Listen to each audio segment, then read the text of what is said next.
महाराष्ट्र में बीजेपी शिवसेना के बीच नए सिरे से रिश्ते सुधारने की कोशिश। सीएम देवेंद्र फडणवीस ने बढ़ाया दोस्ती का हाथ। अपनी सरकार में शिवसेना को शामिल करना चाहते हैं फडणवीस। 2 दिन पहले उद्धव से की बातचीत।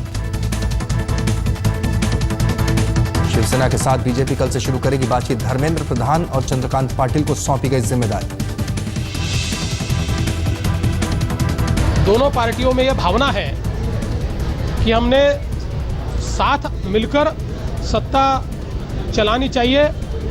केंद्र में अभी भी शिवसेना एनडीए में है, केंद्र की सरकार में है।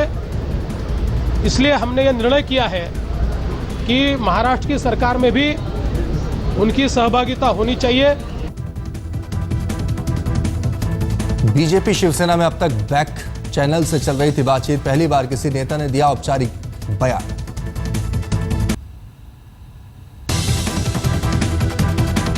शिवसेना से बातचीत के फडणवीस के बयान पर बोले उद्धव, कहा जब होगी बातचीत तब देखेंगे। शिवसेना नेता रामदास कदम का बयान, उद्धव करेंगे बीजेपी से सुलह का आखिरी फैसला। शिवसेना से बातचीत के फडणवीस के ऐलान पर एनसीपी खामोश। प्रदेश अध्यक्ष सुनील तटकरे ने कहा, इससे हमारा कोई लेना देना नहीं। शिवसेना नेताओं ने की राज्यपाल से मुलाकात। मराठवाड़ा और विदर्भ को सूखा प्रभावित घोषित करने की मांग।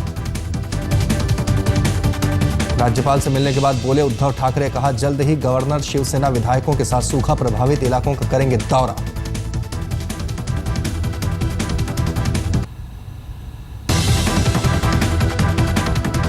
महाराष्ट्र में सूखा राहत के लिए केंद्र में भी शिवसेना की जद्दोजहद। अनंत गीते के साथ शिवसेना प्रतिनिधिमंडल ने कृषि मंत्री राधा मोहन सिंह से की मुलाकात। महाराष्ट्र के सीएम देवेंद्र फडणवीस का ऐलान, सूखा प्रभावित इलाकों में बिजली बिल के बकायेदार किसानों के बिजली कनेक्शन काटे नहीं जाएंगे। सूखा प्रभावित क्षेत्र के 10वीं और 12वीं के छात्रों की फीस माफ करने का सरकार का फैसला। फडणवीस ने की घोषणा। किसानों पर महाराष्ट्र के राजस्व मंत्री एकनाथ खड़से के बयान को शिवसेना ने कहा अपमानजनक, मांगा इस्तीफा। रविवार को एकनाथ खड़से ने एक प्रेस कॉन्फ्रेंस में कहा था, जब किसान मोबाइल का बिल भर सकते हैं तो बिजली का क्यों नहीं।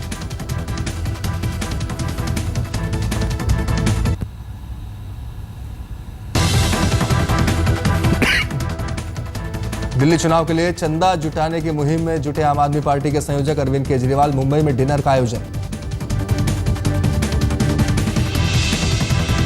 केजरीवाल के डिनर में शरीक होने वालों से लिया गया 20,000 का चंदा। करीब 200 लोग जुटे।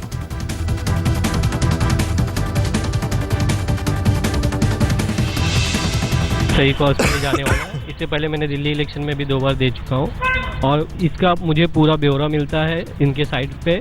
ऑल डिटेल्स विद मैं इनकम टैक्स में एग्जम्पशन डिडक्शन भी ले सकता हूँ अंडर सेक्शन 80GGC। इससे पहले भी मैंने 2 बार किया है और मैंने क्लेम किए हैं। इस बार भी मैं चाहता हूँ कि अगर ये वेबसाइट पे अपडेट हो जाए जल्दी तो मैं वो भी क्लेम कर लूँगा।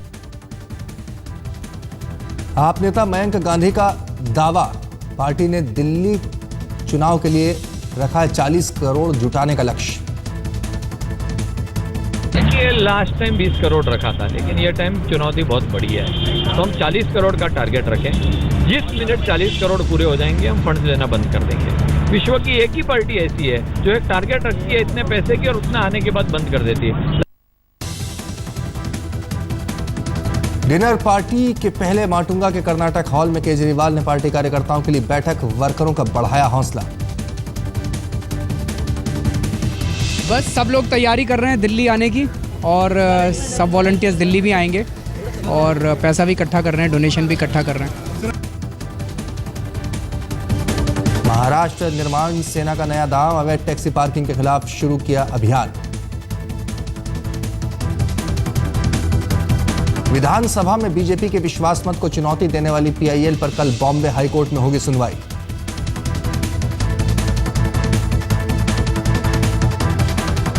अमिताभ बच्चन ने अपने ब्लॉग के जरिए पिता हरिवंश राय बच्चन के जन्मदिवस पर दी श्रद्धांजलि। लिखा, अपनी तरह के अनोखे प्रतिभावान थे बाबूजी।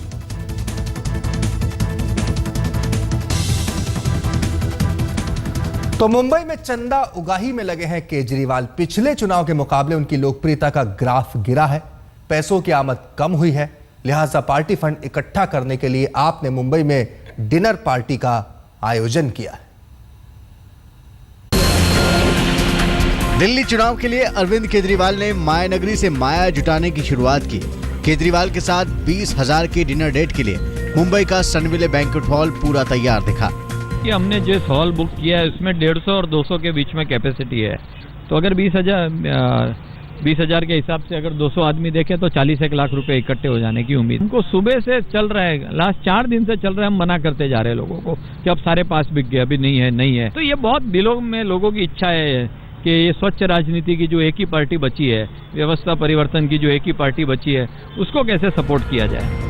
आखिर मुंबई देश की आर्थिक राजधानी है, यहाँ भला पैसा जुटाने में क्या मुश्किल आनी थी। अरविंद से मिलने वालों की वाकई कमी नहीं थी। मैं एक अच्छे पार्टी को दे रहा हूँ और ये डोनेशन कोई अच्छे काम के लिए यूज़ हो रहा है, और मैं अपनी बेटी की तरफ से भी कार्ड लाया हूँ अरविंद जी को देने के लिए। बिल्कुल लगता है ये सही कॉज के लिए जाने वाला है। इससे पहले मैंने दिल्ली इलेक्शन में भी 2 बार दे चुका हूँ और इसका मुझे पूरा ब्यौरा मिलता है इनके साइट पे। लेकिन आखिर 20,000 के डिनर में ऐसा क्या खास है, ये जानने की इच्छा तो हर किसी को होगी। तो जरा सुनिए इस डिनर का मेन्यू। रोटी रहेगी, सब्जी रहेगी, दाल रहेगी, चावल रहेगा, पापड़ रहेगा, अचार रहेगा, बस यही नॉर्मल खाना है, इसमें कुछ अलग नहीं होगा। पार्टी को भरोसा है कि इस कार्यक्रम के जरिए मुंबई से 40 लाख रुपए इकट्ठा हो जाएंगे। वैसे आम आदमी पार्टी के सामने इस बार पैसे का संकट इसलिए आ गया है क्योंकि पिछली बार 1/3 फंड उन्हें विदेशों से मिल गया था, लेकिन इस बार उनकी छवि को डेंट लगा है, इसलिए पैसे जुटाने में भी जरा ज्यादा मशक्कत करनी पड़ रही है। मुनीश पांडे, मुंबई आज तक। एक तरफ डिनर चल रहा था, दूसरी तरफ कुछ लोग विरोध प्रदर्शन कर रहे थे। प्रदर्शनकारी खुद को आम आदमी पार्टी का मूल कार्यकर्ता बता रहे थे। इन लोगों ने आरोप लगाया कि आम आदमी पार्टी मौका परस्त पार्टी बन गई है। देख सकते हैं तस्वीरों में आप, विरोध प्रदर्शन की वानगी, पोस्टर है, कुछ लोग हैं, गुस्सा है और जुबान पर यह दावा है कि हम आम आदमी पार्टी के मूल सदस्य हैं, लेकिन अब ये मौका परस्त पार्टी हो गई।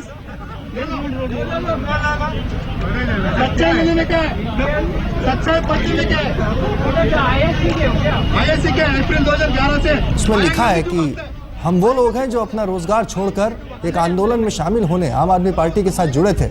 आज हम बाहर खड़े हैं, जो लोग 20,000 रुपए दे सकते हैं वो भीतर अरविंद केजरीवाल के साथ खाना खा रहे हैं।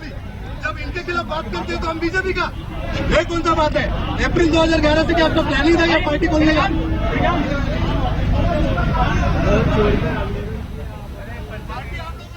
महाराष्ट्र में बीजेपी और शिवसेना फिर से एक हो सकते हैं। शिवसेना को साथ लाने की कोशिश में जुटी है बीजेपी। मुख्यमंत्री फडणवीस ने ऐलान किया कि शुक्रवार को दोनों पार्टियों के बीच बातचीत का दौर शुरू होगा।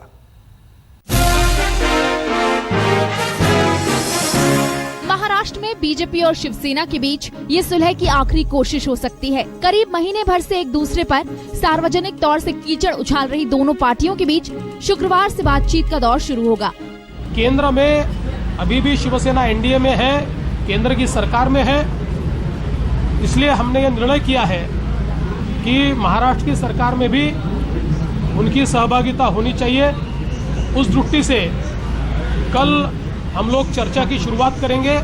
बीजेपी ने केंद्रीय मंत्री धर्मेंद्र प्रधान और राज्य पीडब्ल्यूडी मिनिस्टर चंद्रकांत पाटिल को शिवसेना से बातचीत की जिम्मेदारी सौंपी है। महाराष्ट्र विधानसभा में हुए विश्वास मत के बाद दोनों पार्टियों के बीच सुलह की सारी उम्मीदें धुंधली नजर आ रही थी। शिवसेना ने न सिर्फ बीजेपी के खिलाफ वोट दिया, बल्कि फडणवीस को ध्वनि मत से मिले बहुमत पर कड़ी आपत्ति जताई। विपक्ष की कुर्सी पर अपना दावा ठोकते हुए शिवसेना लगातार राज्य सरकार पर हमला करने लगी। बीजेपी 25 साल के सहयोगी का साथ यूं ही नहीं छोड़ना चाहती, लेकिन शिवसेना के आक्रामक तेवर ठंडे नहीं हुए हैं। शिवसेना से बातचीत के फडणवीस के ऐलान के कुछ ही घंटों बाद उद्धव ठाकरे महाराष्ट्र में सूखे की स्थिति को लेकर राज्यपाल से मिलने पहुंचे। बातचीत सुरू होणार आहे आणि तुमच्याशी उद्धव ने बीजेपी के नए प्रस्ताव पर तो कोई प्रतिक्रिया नहीं दी, लेकिन पार्टी के नेताओं में बीजेपी को लेकर कड़वाहट भरी है।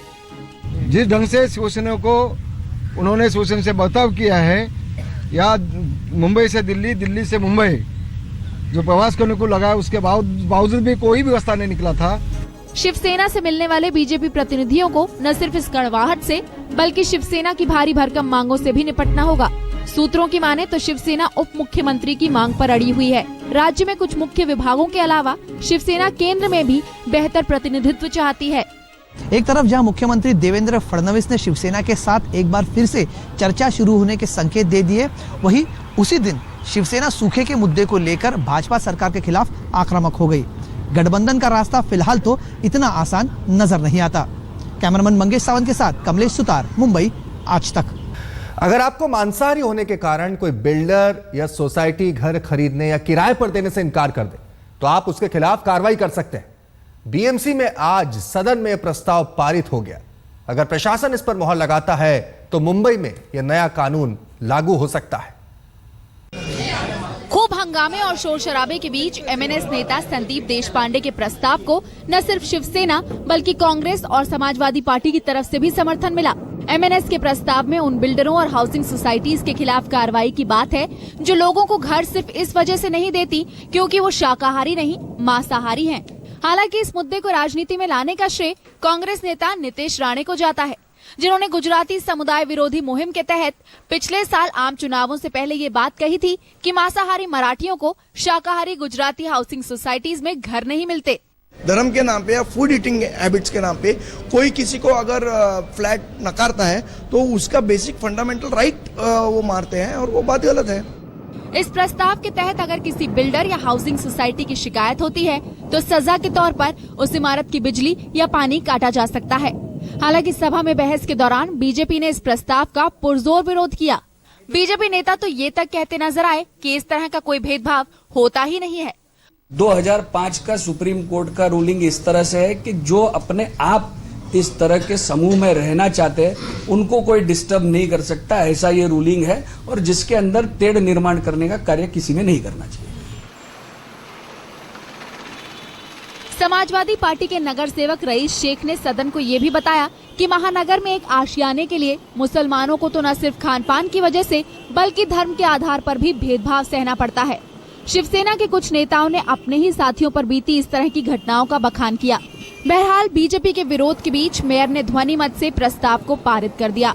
अब ये प्रस्ताव प्रशासन के विचाराधीन होगा, जो इस मुद्दे पर जांच करेगी कि इसे कानूनी अमलीजामा कैसे पहनाया जाए। विद्या, मुंबई, आज तक।